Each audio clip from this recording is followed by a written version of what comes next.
Welcome to the University of California at Berkeley. My name is Michael Colvin, and I'll be your virtual tour guide today. Let me start off by telling you a little bit about myself. I first came to the university as an undergraduate. I studied environmental economics and policy in the College of Natural Resources. I came back to Berkeley as a graduate student, and I'm getting my master's in public policy. Many of the buildings and sites will have accompanying images to keep you on track and allow you to see areas that you might not otherwise. Looking at the map of the university, you will see a large semicircle in the lower part of this campus. This is known as the West Crescent, and it is the starting place of our tour. Now let me start you off with some basic information and statistics about the university. The university is 178 acres in size, and is shaped like a large rectangle. Departing from University Hall, here at the top of the West Crescent, we are on the far west end of the campus. On our tour today, we will walk the entire length of campus, spend some time on the north side and more on the south side of campus, before returning back to University Hall.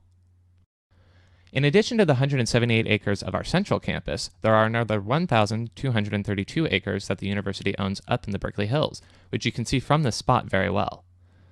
The facilities we have in the hills include the Lawrence Hall of Science, Lawrence Berkeley National Labs, and our very own 34-acre botanical garden, and all these are facilities that students have access to. UC Berkeley was founded in 1868 as the College of California in neighboring Oakland, California. We moved here to our Berkeley location in 1873 and have been here ever since. Now we are the first UC, we are the largest, and we are considered to be the flagship of the UC system. Berkeley is currently ranked as the #1 public academic institution in the world. If you were to ask in terms of all universities, it depends on who's ranking us and with what metrics. U.S. News & World Report ranked us at number 20 in 2005. The London Times in 2004 ranked us as number 2 worldwide. What's probably a more tangible fact is that of all of our degree-giving programs, each of them is ranked in the top 10 of their respective fields. As I just mentioned, Berkeley is the first member of the larger UC family. Currently, we have 10 campuses in California. Admissions to a UC is based on a process of UC eligibility.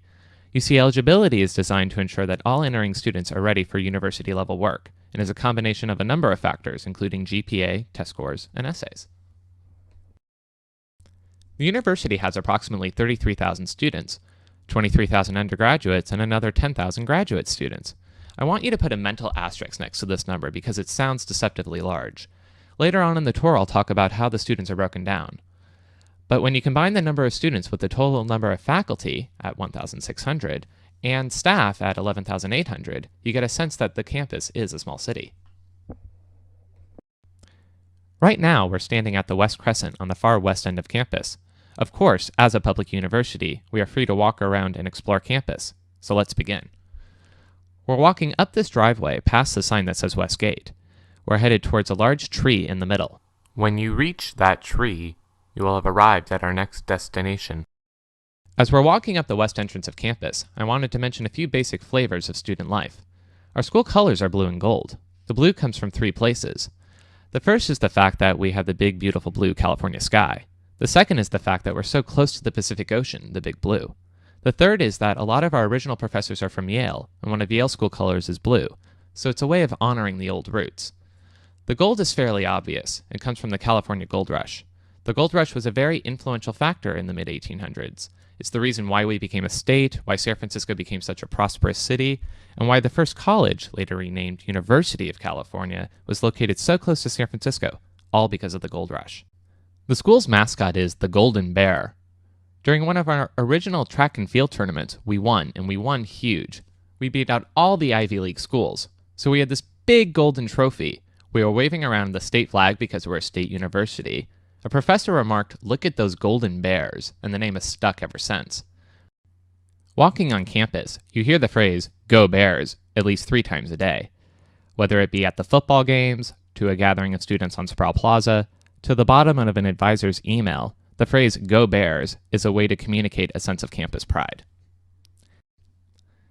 As you are walking along, take a mental note as to how many students are wearing Cal gear. Cal, our nickname short for the University of California, is another well-known name for campus. Just seeing how many students are wearing something with the name Cal or Berkeley on it shows how this community feels about the campus.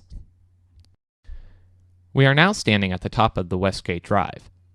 You are facing a large white building, Strawberry Creek, and a set of eucalyptus trees on your right. Before we go up this path, take a look to your left. The series of brown buildings with red roofs is known as the College of Natural Resources. We will talk about the college system in just a moment, but I want to give you a mental snapshot of it now. The College of Natural Resources serves society by generating and disseminating knowledge in the biological, physical, and social sciences in order to provide the tools to both protect the Earth's natural resources and ensure economic and ecological sustainability for future generations. It focuses on all aspects of environment and aspects of human health. During its time, the college helped to pilot the national park system, synthesize multiple vitamins, and helped to create power bars, just to name a few of its accomplishments. The eucalyptus trees on your right are over 200 feet tall. They were originally planted on the request of the track coach, where the Valley Life Sciences addition, the building with the glass front and columns, currently stands, was the original track field. You may feel the light winds coming up from the Pacific Ocean. Well, eucalyptus trees grow fast and tall, and they are used as a natural wind barrier for this part of campus. Let's start walking up to the large white building along this path. That building is the Valley Life Sciences building, known on campus as VLSB. As we are walking up to the Valley Life Sciences building, I want to take a moment to talk about the college structure. Within UC Berkeley, there are 5 colleges and 9 professional schools. As an undergraduate, you apply directly to one of these 5 colleges. The 5 colleges are the College of Letters and Sciences, which is the largest, the College of Engineering, the College of Chemistry, the College of Environmental Design, and the College of Natural Resources. The college and school structure is a way of organizing and breaking down the university. The structure is first the campus of Berkeley, then the school or college, then the department, then the major. It is important to note that this college system is really a support mechanism. If you want to take a history class, you go and take a history class. It doesn't matter what college you're enrolled in. The system excels in providing the advising and support services students need. Whether it's selecting courses, career support, or anything else, it makes sense to group like majors together. This is how the college system functions. It's about creating smaller intellectual communities within the university. It's all still the Berkeley label. It's just a way to make the system more customized. During my entire time here at Berkeley, I never felt that I was being forced into a mold. My advisors and professors always tried to fit the mold to me, my goals, and my educational aspirations. By now, we have reached the front of the Valley Life Sciences building. When it was first constructed, it was the largest academic building in the country. Today, it is the second largest academic building and the largest west of the Mississippi. The building is over 40,000 square feet. You'll notice written up at the top of the building are 8 different disciplines within the realm of the life sciences. Originally, all of these fields were housed in this building. Of course, as the campus grew, we expanded out of the building, but the roots are still honored. Inside of VLSB, you'll find 40 state-of-the-art undergraduate teaching labs, the Koshland Bioscience and Natural Resource Library, one of our subject-specific libraries on campus. More on this later. You will also find the Jepson Herbaria, the Museum of Vertebrate Zoology, and the Museum of Paleontology. Inside the main foyer of the building and in front of the Museum of Paleontology is a full-scale model of a Tyrannosaurus rex, nicknamed Osborne. The model is the most complete skeletal structure of a T-Rex ever found. It was discovered by university professors in Montana in 1990. The nickname Osborne comes from the binomial name that is listed next to the T-Rex skeleton.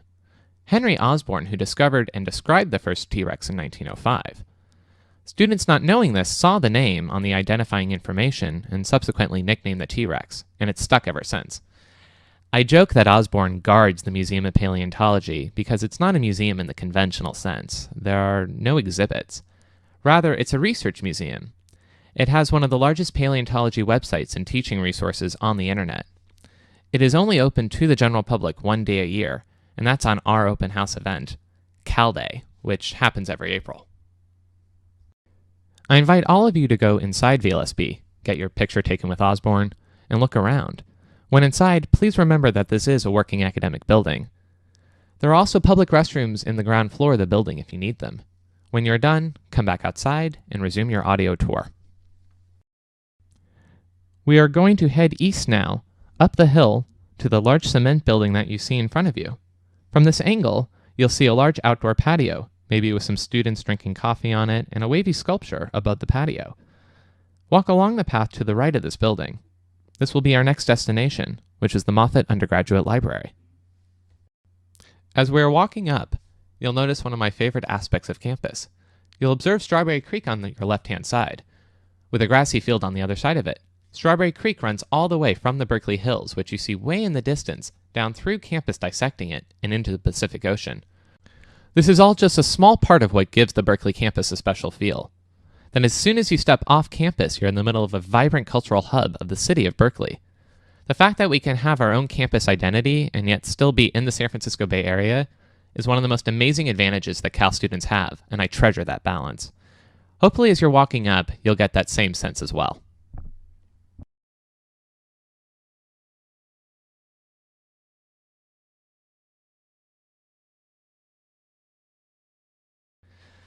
We're now at the right of the cement building that I've been directing you to, and as you face it, you'll see the side of the patio to your left. This is the front entrance of the Moffett Undergraduate Library. It is one of the busiest undergraduate libraries in the United States. It's named for James K. Moffett, class of 1886, regent from 1911 to 1948. Now, while this is just one of the 24 libraries that undergraduates can use, it has collections and services that are tailored to undergraduates.